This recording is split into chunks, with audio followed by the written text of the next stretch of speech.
This video I'm gonna try to teach people who are good at learning things really fast how to shuffle. Okay, okay, you. The first thing you do to shuffle, to do the running man shuffle, is to jump up on your left leg and put your right leg up and like bend it at a 90-degree angle, and then you take your right foot, put it down. You put it down, and you push your left leg back and bend it so that the heel is off the ground. It's called prepping. And then you do the same thing again, but only with your opposite leg, like this.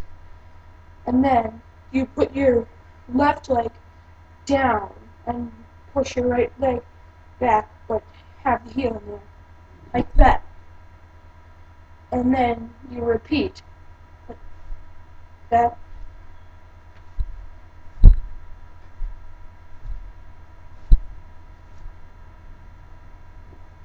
So, I'm going to try to shuffle, and I hope you have better luck with it than I did.